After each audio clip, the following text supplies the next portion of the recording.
Olá, sejam bem-vindas, bem-vindos. Esse é o nosso podcast Encontro Marcado, numa parceria com a Associação dos Magistrados Mineiros, a AMAGES. Hoje vamos falar de temas inovadores, inéditos e de grande importância social. Em março passado, no mês internacional das mulheres, a AMAGES decidiu homenagear a elas, premiando, valorizando iniciativas de defesa e emancipação feminina com o prêmio AMAGES Mulheres. E é por isso que hoje eu recebo aqui 4 convidadas especiais. Nós vamos conversar com a juíza Roberta Chaves Soares, que é diretora da Coordenadoria AMAGES Mulheres, e também com as 3 representantes dos projetos vencedores. A Clara Cioto, do Arquitetura na Periferia, a Cláudia Helena, integrante do projeto Instituto Filhas de Sara, e Simone da Silva, membro do projeto coletivo Mulheres da Quebrada. Parabéns a todos, obrigado pela presença, é um prazer recebê-las aqui e obrigado por ter aceitado o nosso convite aí. E a você que nos assiste, por favor, inscreva-se no canal da AMAGES no YouTube e envie suas sugestões e comentários, que vai ser muito legal. Muito bem. Doutora Roberta, desta vez a AMAGES resolveu homenagear as magistradas associadas, homenageando todas as mulheres da sociedade com a criação, lançamento e entrega do prêmio AMAGES Mulheres, que, como dissemos aí há pouco, valoriza, premia as iniciativas de defesa e emancipação feminina. A gente está acostumado a ver por aí homenagens com rosas, mensagens de incentivo. O que mudou na associação? Não diria que mudou, mas eu acho que a associação, como uma entidade de classe, mais do que isso, uma entidade civil, que busca também, além dos direitos das magistradas, das associadas, prestar um serviço relevante para a sociedade, valorizar, a gente sabendo que existem vários projetos maravilhosos em Minas Gerais, com a iniciativa de valorizar, de emancipar as mulheres, de trazer visibilidade e trazer para o conhecimento das pessoas essas iniciativas que são hoje projetos. Muito bem, outra questão aí que interessa a todos, todo mundo quer conhecer, que projetos são esses vencedores aqui no Prêmio AMAGES Mulheres. O primeiro lugar ficou com o projeto Arquitetura da Periferia. E a representante desse projeto é a Clara Cioto, que vai contar para a gente o que esse projeto faz pelas mulheres. Então, gente, em nome do projeto, queria agradecer, pelo prêmio e pelo convite para estar aqui hoje. A Arquitetura na Periferia é uma organização sem fins lucrativos. A gente fala que a gente reúne e capacita mulheres para a independência de reformar ou construir as suas próprias casas. Então, é um projeto majoritariamente formado por arquitetas e a gente vai até as comunidades, a gente monta grupos de trabalho para poder ensinar a fazer arquitetura. Então, a gente tem fase de projeto, elas aprendem a fazer os próprios projetos e também uma fase de mão na massa, que é a mais conhecida, assim, que elas mais gostam, que é quando elas aprendem a construir mesmo. Então, a fazer reboco, a construir uma parede e elas terem autonomia mesmo para fazer o que elas quiserem, porque as mulheres são as pessoas que mais cuidam da casa, que mais tomam conta da casa. E na hora de construir mesmo, geralmente são os homens que vão decidir como é que vai ser, como é que não vai ser, e as mulheres depois que vão cuidar. Então, com o projeto a gente consegue dar essa autonomia para que elas sejam as donas da casa delas, para que elas possam fazer o projeto, a execução e tudo sem depender de ninguém. Muito bacana, quebrando paradigmas e paredes também. Exatamente. Muito bem. Agora, o Instituto Filhas de Sara, Cláudia, ele atua em outra frente, Mexe numa ferida que envergonha a humanidade, especialmente a masculinidade, não é isso? Qual que é a ferramenta para o projeto combater a violência doméstica? A principal ferramenta é a sensibilização, a informação. Então, lá nós trabalhamos tanto com o eixo prevenção, quanto no combate. E nos 2 eixos, essa informação, essa discussão, trazer informação para as mulheres sobre os direitos delas é a principal ferramenta que nós usamos. Nós temos vários serviços e temos projetos também, que provavelmente a gente vai poder falar mais daqui a pouco. Você vai contar para nós. E ficou com o 2º lugar nessa premiação.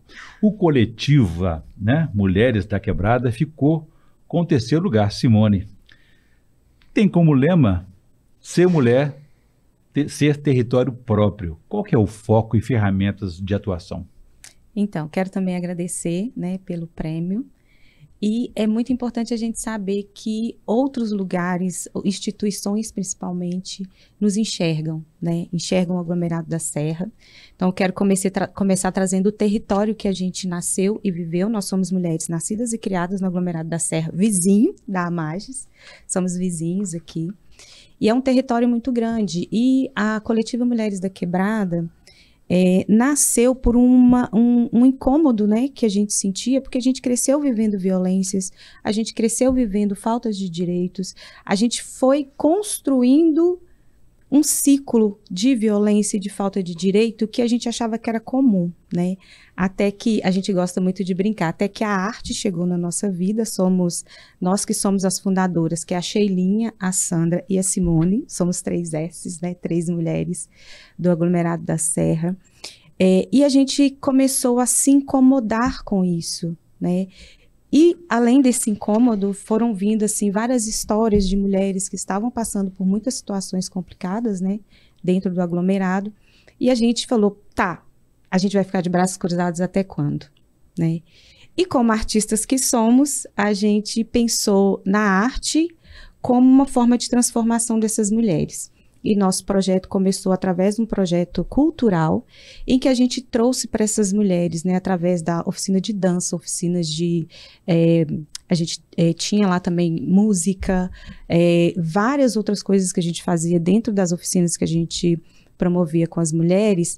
A gente foi percebendo que dentro dessas oficinas começaram a surgir, as mulheres começaram a dizer também dessas dores, dizer desses sofrimentos. E aí a gente começou a compreender o quanto a saúde mental dessas mulheres, né, que vivem lá com a gente todos os dias, está afetada, né, por toda essa sociedade, por todo esse ciclo de violências e de violações que elas vivem, né, e que nós vivemos porque também nos colocamos neste lugar. E aí a gente pensou, vamos então, através da arte, transformar as vidas dessas mulheres, e a gente foi crescendo. Hoje a gente tem como frente de trabalho, né, a saúde mental. Então a gente tem atendimentos de psicólogos voluntários, a gente tem uma rede que está diminuindo, mas que a gente quer muito que cresça, de profissionais voluntários que possam atender as nossas mulheres, porque a cada dia aparecem mais e mais situações, mais e mais mulheres. E a gente hoje ainda tem uma frente que é uma frente cultural, que é onde a gente mantém, enquanto também um tripé que a gente trabalha, né, e uma identidade que a gente tem, a cultura, para que essa cultura possa abrir ao diálogo. A gente compreendeu que a cultura consegue trazer a confiança para essas mulheres de dizer aquilo que sente. Então, através da experimentação da arte, a gente também fala sobre esses assuntos, além do acompanhamento, né, com essa psicologia social que a gente trabalha. Muito bom. Doutora Roberta, foi uma experiência nova para a senhora e para esse coletivo Mais Mulheres, né, e para a própria associação. Como é que a senhora avaliou esses projetos? Porque, mais do que uma ajuda humanitária, eles têm uma transformação social embutida, né? Isso pode fazer diferença? Sim, com toda certeza. A minha avaliação, assim como a de todas as integrantes da Mais Mulheres, é muito positiva e surpreendente. Ver aqui a gente, né, mulheres sendo emancipadas no sentido de terem autonomia, de reforçar a dignidade delas, de trabalhar isso, seja com a arte, seja com o atendimento psicológico, seja construindo a própria casa. Achei muito interessante ver no projeto da arquitetura na periferia, falando que trabalham a autogestão, né? Que as mulheres tomam as decisões acerca da reforma, da construção das casas. E meninas, né? Posso falar assim, né, Clara? Meninas tão jovens, né? A maioria estudante de arquitetura e já arquitetas também, certo? Trabalhando isso. O projeto aqui da Filhas de Sara também, prestando essa assistência aí a meninas e mulheres vítimas de violência doméstica. Eu até vi vocês falando que desde 2016, sim, certo? E também uma grata surpresa esse projeto da Coletiva Mulheres da Quebrada, trazendo a arte aí de uma forma, atingindo as mulheres de uma forma muito mais leve e também mais satisfatória e efetiva. Então, isso para as mulheres assim, não tem preço e realmente foi muito positivo. A gente vê os colegas, inclusive os homens, quem também atua em outras áreas cíveis, áreas criminais, e também a sociedade como um todo, respondendo a esse prêmio aí de uma forma muito positiva. Bacana. Pois é, Clara, vocês falam também de microfinanciamento, é o empurrão inicial. Como é que isso, quem é que ajuda a patrocinar esse grupo? Então, pessoal, o nosso projeto, ele sobrevive basicamente de doações. A gente tem um programa de empresas parceiras e de pessoas parceiras também, que fazem essas doações mensais para a gente, e é assim que o projeto sobrevive. Mas dentro dos nossos grupos de trabalho, depois que a gente faz o projeto, quando a gente vai começar a obra, a gente tem um programa de microfinanciamento, que é sem juros, que a gente empresta. É um valor pequeno, tá? É porque às vezes a gente fala microfinanciamento, parece que a pessoa vai construir uma casa com aquele dinheiro. Mas o nosso projeto é muito focado em melhorias habitacionais. Então, às vezes a pessoa só precisa rebocar e colocar um revestimento no banheiro dela, porque o banheiro não tem nada e tá todo mofado, né? Então, com esse dinheiro que a gente empresta, ela consegue comprar o material e fazer aquilo tudo de uma vez. Às vezes uma coisa que sem esse empréstimo ela ia demorar muito tempo para conseguir juntar aquele dinheiro e poder fazer. E aí, no microfinanciamento, é a própria mulher que vai falar com a gente, olha, eu consigo pagar uma parcela de R$50 por mês, e aí a gente faz esse parcelamento para ela e ela consegue fazer aquela pequena melhoria com esse valor. Ela faz o planejamento, o momento certo que ela pode tocar uma obra, guardar, dar um tempo, sim, ela administra. Isso, até antes do microfinanciamento a gente tem a oficina de finanças pessoais, que a gente passa por isso com elas, assim, como organizar, como gerir o dinheiro da casa como um todo, né? Não só o salário dela, mas todo o dinheiro que entra e sai da casa. Então a gente passa uma planilha para elas têm que anotar tudo direitinho, que é nesse sentido que a gente vai ver se será que sobra alguma coisa para ela ir guardando e investir na obra, como que a gente faria esse microfinanciamento. Então tem esse preparo antes de chegar nessa parte de realmente pegar o dinheiro e comprar o material. Muito bem, estamos aqui conversando então com as vencedoras dos projetos, vencedores, né, de emancipação feminina, defesa feminina, e também com a coordenadora do programa da coordenadoria Amages Mulheres, a doutora Roberta Soares. Bom, eu quero saber agora de você, Cláudia, a respeito desse projeto seus, né? Por que há tanto ódio contra as mulheres, né? Como é que vocês entendem e explicam isso? Isso chega a afetar a identidade das mulheres? Sim, muito. Porque isso é uma construção milenar, né? Onde a sociedade foi acostumada a oprimir as mulheres. E elas se colocaram nesse lugar de vítima, de oprimida, de que não tem lugar mesmo, de que não tem vez. Isso foi construído durante séculos e séculos. Então, fazer a desconstrução disso é algo complexo. Por isso que o nosso projeto, a gente entende que precisa de a gente precisa de ações que sejam interligadas em diversas áreas de conhecimento. Não apenas na área social ou judicial, mas o direito é muito importante para vocês. Sim, o direito ele é o que norteia as ações. É a partir dessa conscientização da mulher de que ela é um sujeito de direitos e que ela precisa lutar para que a sua identidade seja cada dia respeitada e reafirmada, porque a principal violência que ocorre hoje, as maiores ocorrências de violência não são físicas, elas se iniciam com a violência psicológica, que é justamente aprisionar a mulher nesse lugar de vítima. Quando ela não entende quem ela é, o que ela é capaz de realizar, ela vai sendo diminuída através dessa fala constante de ofensas, de desqualificação. Então, fica fácil dela ser dominada. A maior arma dos opressores é o silêncio, a vergonha. E a reação tem que começar lá no início. Sim, sim. Tudo passa pela educação. Qualquer problema social, ele é contextual e ele é complexo.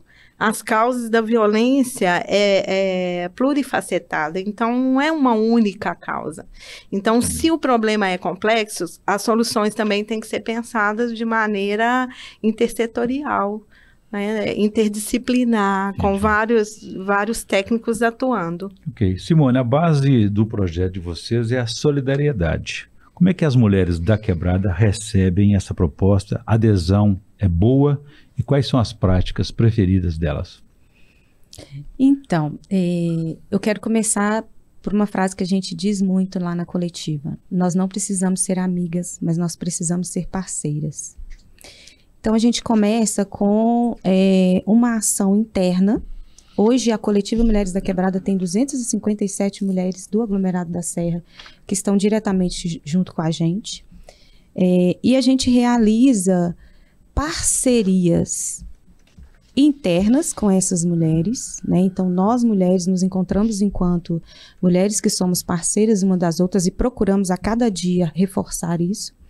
E a gente também procura formar rede local, né? A nossa principal forma de ajudar, né, de estar junto nesse caminho da solidariedade com as mulheres, é formar rede local. Então, a gente tem uma rede com as políticas públicas locais, então eu quero destacar aqui também a mediação de conflitos, o CRAS, que são ferramentas institucionais que estão aqui para nos apoiar sempre. E a gente também procura ajudar essas mulheres, não só com formações, com rodas de conversa, com atendimento psicológico, né? Então, a gente tenta mobilizar também campanhas mensais ou campanhas específicas. Então, por exemplo, Outubro Rosa é um momento que a gente luta muito pela dignidade menstrual também dessas mulheres, né? Então, no Outubro Rosa ou no Dia Internacional da Mulher, né, que é em julho, a gente quer trazer para essas mulheres algo que seja para elas. Então, a gente chama carinhosamente de kit afeto, que é um kit em que a gente procura montar, através de parcerias, né, através de ajuda das pessoas, com produtos que sejam só para essa mulher, né? Essa mulher que o tempo todo foi criada para ser cuidadora, que até hoje se entende como uma cuidadora, que ela tem que estar ali para cuidar da casa, para cuidar do marido, para cuidar da empresa que ela trabalha, ou da casa de família que ela trabalha, para cuidar da família, da qual família que ela trabalha, e ela se esquece dela. Ela se esquece que ela é detentora de direitos, ela se esquece que ela precisa ser território próprio, né? Você falou no início ali, o nosso lema é esse, ser mulher, ser território próprio. Então, da gente se reconhecer enquanto mulher, se reconhecer enquanto pessoa, se reconhecer enquanto pessoa que é detentora de direito. Então, a gente tem aí uma gama de coisas que a gente propõe para as mulheres e é muito legal, porque elas também abraçam isso. Elas se tornam também pessoas que, sozinhas, eu digo assim, mas que são, de fato, pessoas que tomam iniciativas para si própria e para as outras mulheres que estão ao redor delas, né? Então, a gente tem histórias incríveis lá, por exemplo, de mulheres que vão juntas à delegacia de mulher fazer uma denúncia contra o próprio marido. Uma amparando a outra, né? É. Doutora Roberta, a gente percebe que nesse processo de emancipação feminina, a defesa também é muito importante, né? E a gente vê que mais vezes as mulheres estão sendo agredidas, sempre, infelizmente, dentro de casa, né? Além de defender mais direitos para elas, é importante hoje estar aí na defesa do direito à vida, né? Infelizmente, nós estamos nessa fase aí. Nós estamos vivendo um processo, passando por um processo de retrocesso social? Prefiro dizer que não, um retrocesso não. Prefiro dizer que a gente está passando por uma luta. E, assim, alguns valores estão sendo mais trabalhados. Essa oportunidade mesmo daqui hoje, cada um falando do seu trabalho, falando dessa questão das mulheres enquanto sujeito de direitos, da gente buscar essa dignidade aí, está crescendo. Vejo que está crescendo. Então, acho que não podemos falar um retrocesso. É claro que muito aquém do que a gente precisa e do que a gente deseja. Mas se a gente não começar assim, a gente não vai chegar a lugar nenhum. E realmente, assim, nós temos várias outras, né? A luta, como bem disse a Cláudia, é intersetorial. Tem a questão de raça, tem a questão social, tem a questão das oportunidades, a desigualdade social. Então, a questão da mulher é muito complexa. A gente não pode falar assim que estamos retrocedendo, mas temos que ver também como um sujeito aí que para a gente atender de forma efetiva, são várias frentes que têm que ser tomadas e várias posições que têm que ser iniciadas, vários projetos, né? Uhum. Clara, o regulamento da premiação, né, diz que esses recursos recebidos, essa premiação recebida, eles deverão ser revestidos para o próprio projeto. Como é que você avaliou, como um todo, essa iniciativa da Amages? A gente fica muito feliz com iniciativas como essa, porque como eu disse na na minha fala anterior, o nosso projeto ele sobrevive de doações, né? Então, são valores que fazem com que a gente consiga atingir mais pessoas, né? O nosso trabalho, como é um trabalho muito educacional, a gente monta os grupos e aquele grupo ele vai acontecendo ao longo de um ano inteiro. Então, a gente tenta atingir de uma forma mais profunda essas mulheres. Então, elas entram no começo, saem lá no final com um conhecimento formado muito grande, né? Então, com mais recurso financeiro, a gente vai conseguindo expandir o projeto e alcançar mais pessoas. Empoderamento, né?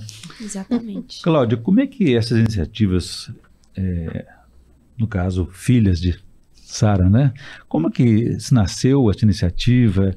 De onde veio essa crença, essa atitude, essa disposição? Se aproveita e conta pra gente como é que esse nome Filhas de Sara chegou para vocês. A instituição, né, formal hoje, ela tem 7 anos, mas a minha luta na defesa de direitos de mulheres já conta com mais de 20 anos. Eu sou moradora de periferia, eu cresci no meio, né, desse ambiente com muita violência. Claro que a violência não é algo só da periferia, mas na periferia, às vezes, fica mais aberto, mais visto. Então, eu tenho, né, familiares que sofreram violência e nasceu esse desejo de dar algum tipo de apoio às mulheres na comunidade que eu estava inserida. Então, já tem mais de 20 anos que eu trabalho, participei de outras organizações, inclusive internacional de ajuda humanitária, fiz trabalho em Guiné-Bissau com meninas vítimas de casamento forçado e mutilação genital, trabalhei com refugiadas sírias, haitianas, então já é algo que é uma paixão e que eu busquei depois, porque eu já me formei tardiamente, né? Eu já entrei na faculdade com 38 anos, por meio de bolsa. E para me capacitar melhor, eu vi que era necessário para que os projetos fossem feitos com mais embasamento metodológico e alcançasse mais. O nome Filhas de Sara, todo mundo fica curioso, né? Nós não somos uma instituição religiosa, nós somos uma instituição laica, constituída por pessoas de diversas religiões, mas nós trabalhamos a fé, porque eu acredito que a fé é alimento para formar resiliência. Isso ajuda, renova a esperança, então respeitando a crença de cada um. E Filhas de Sara é uma referência à carta de 1 Pedro, na Bíblia, né, no Novo Testamento, quando Pedro escreve às mulheres cristãs que estavam em vias de ser jogadas na arena, né, dos leões por conta da sua fé, um direito que a pessoa tem também, né, de exercer a sua fé, a sua religião. E ele anima elas dizendo assim, olha, vocês são valentes, corajosas, vai de cabeça erguida, enfrentam os leões, porque vocês são filhas de Sara. E aí ele recorre à ascendência, né, dos judeus, que era Sara, mulher de Abraão. Então, é por isso. E hoje a gente fala isso todo dia com as mulheres. Olha, fazer uma denúncia, seguir com o processo, é ir para a arena, né? Mas vai com fé, vocês não estão sozinhas. Nós estamos juntos e vamos ajudá-las. Muito bem. Simone, e para vocês, você já falou da parceria, que é a importância que ela tem. Como é que se dá e se faz o empoderamento das mulheres?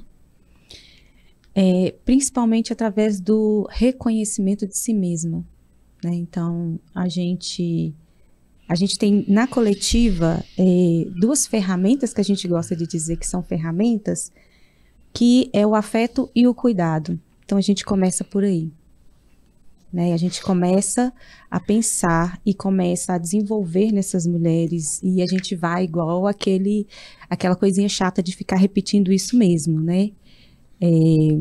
Você pode. É um mantra, né? Você precisa, mas você precisa se reconhecer, né? Então, a coletiva pensa muito e age muito em prol disso, né? Através das nossas ações que a gente acha que, às vezes, é muito pouco, né? Nós somos novas, nós estamos há 5 anos e, formalmente, a gente acabou de completar 1 ano, então, agora a gente se tornou uma instituição mesmo, mas a coletiva tem, assim, N desafios com isso, mas o principal que a gente consegue construir junto com essas mulheres, porque é isso, né? É uma construção em conjunto. E a gente também propõe a essas mulheres, oferta a essas mulheres, principalmente a escuta. coisa que raramente as mulheres têm, principalmente as mulheres negras, principalmente as mulheres de favela. Então elas chegam lá, às vezes elas chegam e falam assim, eu só quero ficar aqui hoje. Muito bem. Simone, eu vou pedir a autorização de vocês, da Cláudia e também da Clara, para, durante o programa, eu vou colocar aqui um letter, né, do site de vocês, para quem quiser conhecer um pouco mais. E nós estamos conversando aqui sobre os projetos vencedores dessa iniciativa muito importante, socialmente falando aqui, e de emancipação e defesa feminina da Coordenadoria Amages Mulheres. Nós vamos continuar conversando e fiquem à vontade para degustar o cafezinho e o pão de queijo, que é cortesia do nosso anfitrião e parceiro. Eu preciso então fazer esse pequeno comercial. Doutora Roberta, a Lei Maria da Penha já representa por si só um avanço sem igual. Então vou explorar um pouco essa experiência judicante da senhora na magistratura aí, no judiciário, para contar para nós, porque num estado como Minas Gerais, com 853 municípios, um estado continental, um país também é continental, 5.500 municípios, a Lei Maria da Penha, ela chega com a mesma força no interior?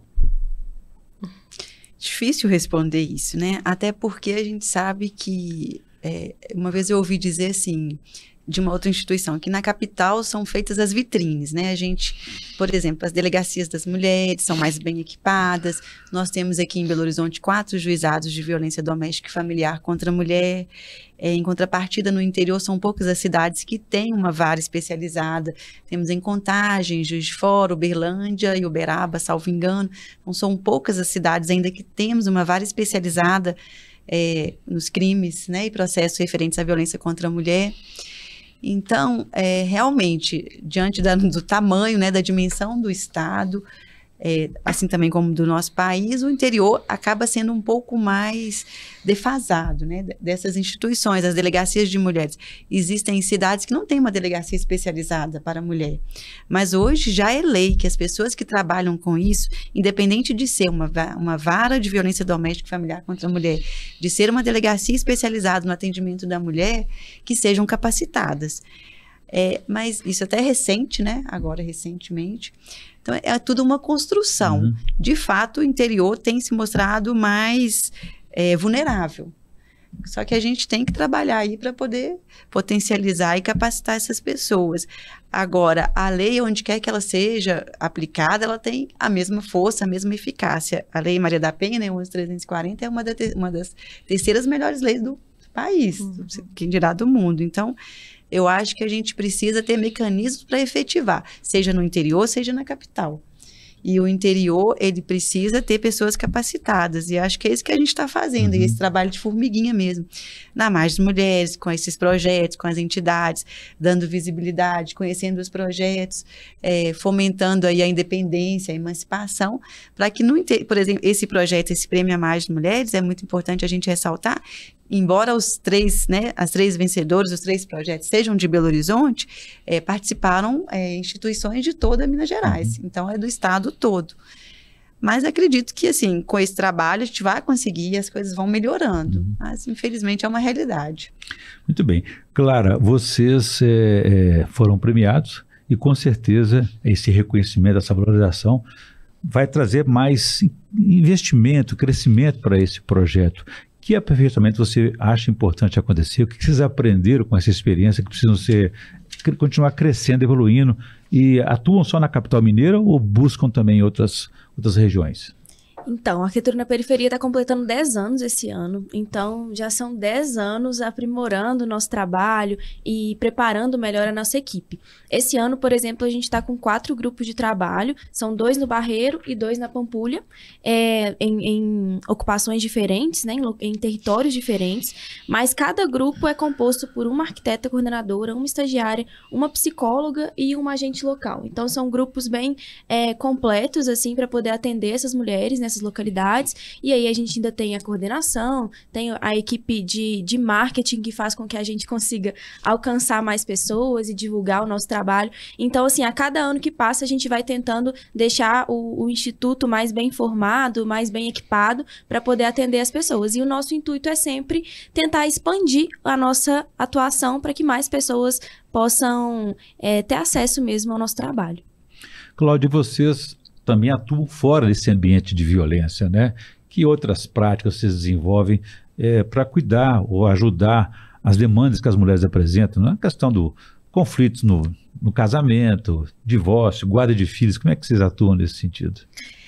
Nós temos desde o ano passado a assistência jurídica, que era uma demanda que era nos apresentada constantemente, porque a Defensoria Pública é muito sobrecarregada, e às vezes os casos são urgentes e não tem como esperar na fila da Defensoria.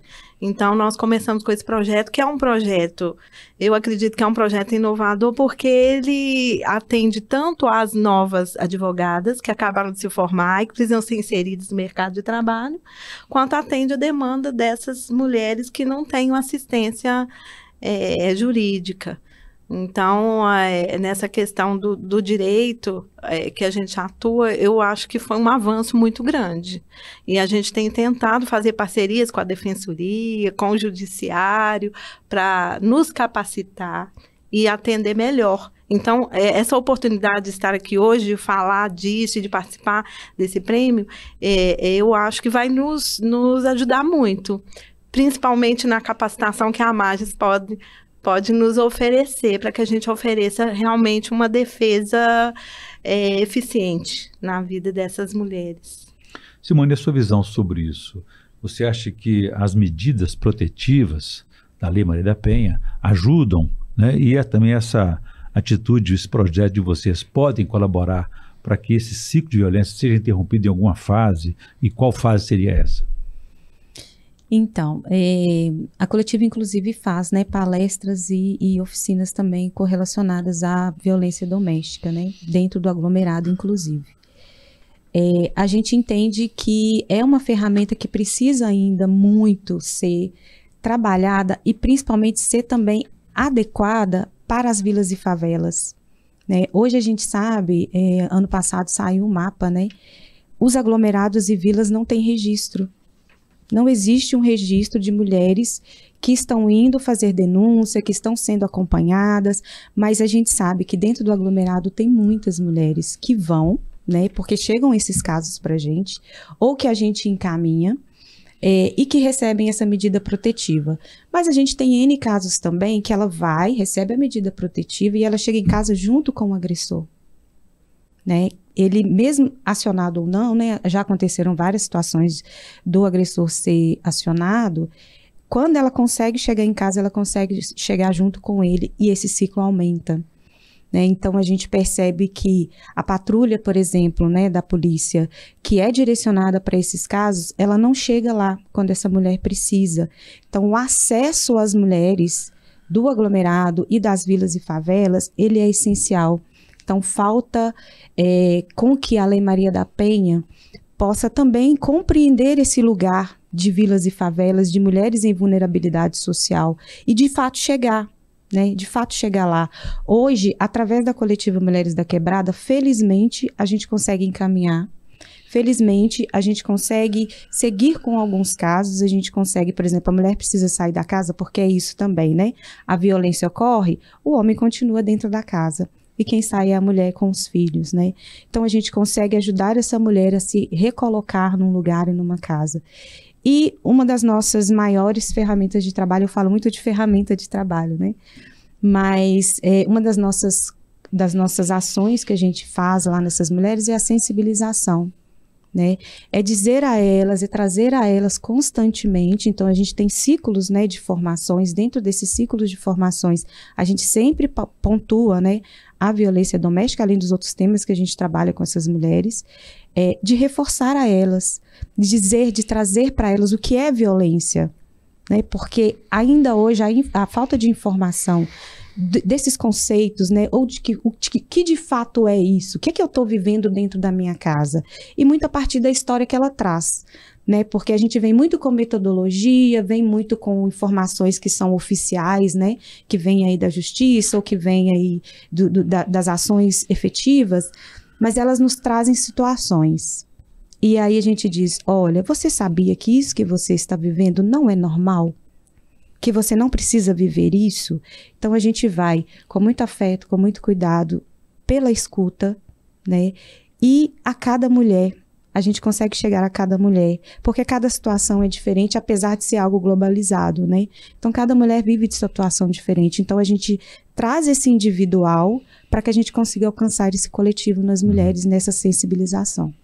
Doutora Roberta, a transformação acontece em todas as áreas, né? E a própria AMAGES está demonstrando isso ao adotar essas iniciativas, né? E estimular a defesa e emancipação feminina. Isso vai além do papel associativo, né? É uma nova AMAGES.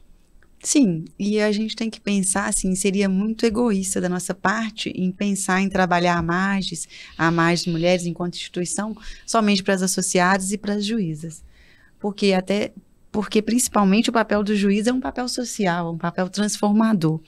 A gente não tem justiça se a gente não tiver dignidade, se a gente não tiver condições mínimas de sobrevivência. Então, a AMAGES, enquanto uma associação, ela precisa dialogar com outras instituições, a gente precisa entender, estou vendo aqui como está sendo rico, né, esse podcast, a Simone aí falando da dificuldade das medidas protetivas chegarem nas áreas mais periféricas, nas favelas, nas vilas, e realmente, Simone, é uma realidade mesmo. A gente escuta, às vezes, muitas mulheres falando assim, que tem medo de chamar a polícia porque do lado da casa dela mora um traficante e fala com ela que se chegar uma polícia ali, além daquele agressor, ela tem também um outro potencial agressor que pode acabar com a vida dela até mesmo antes daquele agressor, que é ali, às vezes, o arrimo, o sustento da família.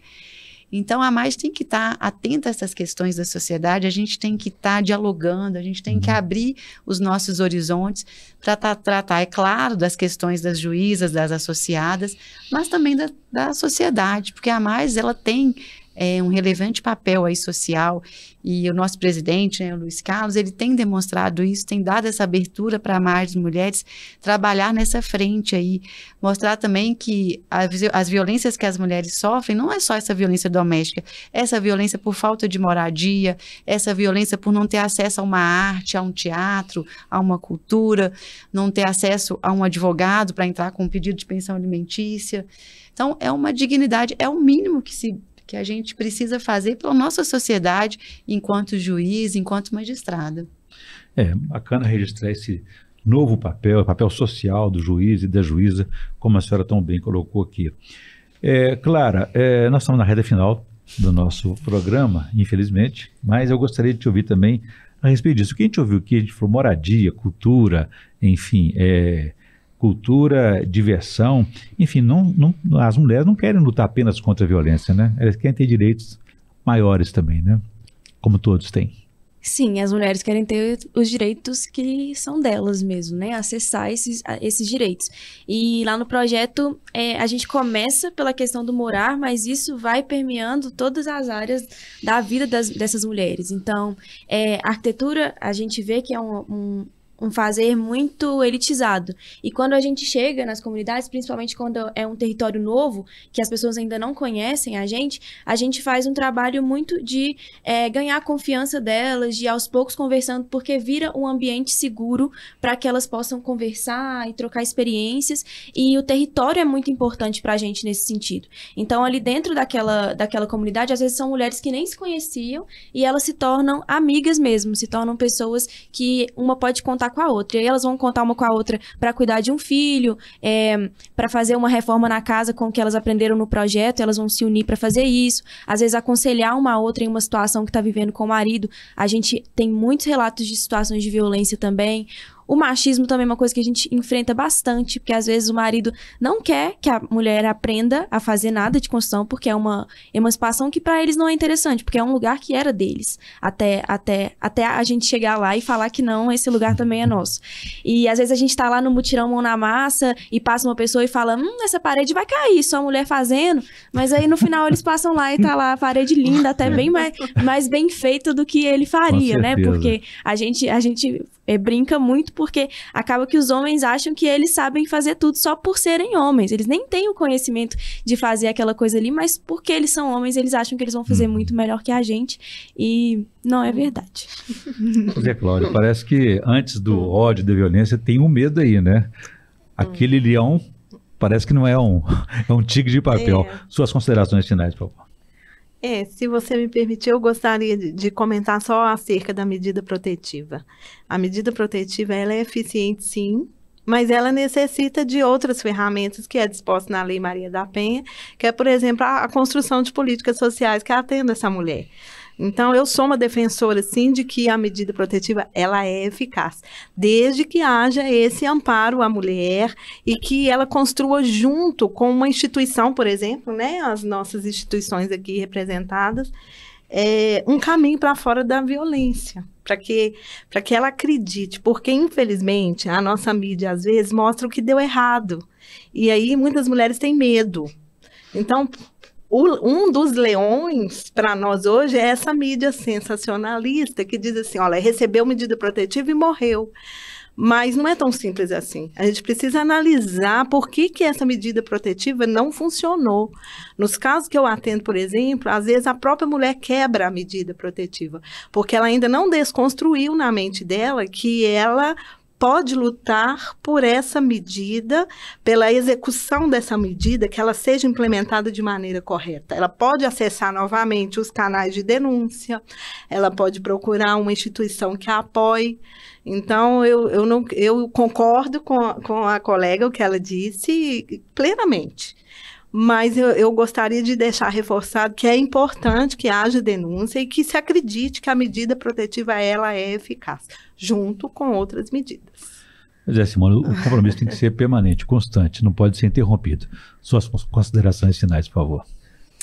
Então, eu vejo um lugar grande, vou dizer assim, né, em que nós, enquanto mulheres, nós, enquanto instituições que estamos aqui nessa luta, porque é uma luta diária que a gente tem, né, de trabalhar a emancipação tanto da gente quanto das mulheres, e é também um desafio muito grande, né, porque as nossas instituições, por mais tempo que tenha ou por menos tempo que tenha, sozinha não consegue. Assim como as mulheres sozinhas não vão conseguir se emancipar. Né, por toda essa sociedade, por toda essa construção da sociedade que foi feita, né, na nossa cabeça, no nosso histórico. E a gente precisa cada dia mais reforçar e criar novas parcerias. Né? Então, a Magis, por exemplo, é um canal de parceria. Todas as outras frentes de trabalho, então a coletiva, por exemplo, a gente tem um foco na saúde mental, mas a gente também tem a alimentação. A gente também tem a dignidade menstrual, a gente também quer propor a essa mulher um mundo de possibilidades para ela. Agora a gente está com um novo projeto que é a empregabilidade e também o empreendedorismo, que a gente vai trabalhar com essas mulheres a partir da história dela, a partir da sua própria história. A gente fala muito assim, né? Quem conta a minha história tem que ser eu. Né? Então a gente quer trazer isso para essas mulheres e a gente quer reforçar para ela, você é capaz de construir a sua própria história. Ser porta-voz de si mesma, né? Sim. Doutora Roberta, essa premiação, essa iniciativa da Magis vai ter uma segunda edição? Como é que pode crescer essa parceria? Olha, considerações finais, por favor. Se depender de mim, sim. Eu acredito, assim, eu até gostaria que isso fosse todos os anos daqui para frente, sabe? Porque eu acho que foi muito valioso, essa troca foi maravilhosa. Então, se depender de mim, você pode ter certeza que terá, sim. E, assim, para fechar aqui, usando também a fala da Simone aqui, uma fala que eu sempre falo, a gente fala na Magis Mulheres, assim, que sozinhas nós somos alvos e juntas nós somos força. Então, acho que a partir disso aí a gente tem que estar junto mesmo e caminhar. E isso também acho que é uma construção. E eu acredito que, assim, foi uma conquista da Magis mesmo, esse prêmio a Magis Mulheres. Então, que o meu desejo é que ele continue para essa gestão e para as próximas que virão. Muito bem. Bom, eu conversei aqui com 4 convidadas especiais, né? A doutora Roberta Chaves, que é diretora da Coordenadoria A Magis Mulher, e com as 3 representantes aqui dos projetos vencedores do prêmio A Magis Mulheres, né? A Clara, da Arquitetura na Periferia, Cláudia, da Filhas de Sara, Simone também aqui do Coletivos Mulheres da Quebrada, não é isso? É isso. Bom, obrigado a vocês, parabéns pela iniciativa, pelo trabalho, pela premiação, parabéns também, doutora Roberta, pelo projeto bacana aqui da Magis. Ficamos por aqui, e se você quiser ver e rever essa entrevista, vá ao canal da Magis no YouTube, nas redes sociais e também no site da associação. Obrigado e até a próxima.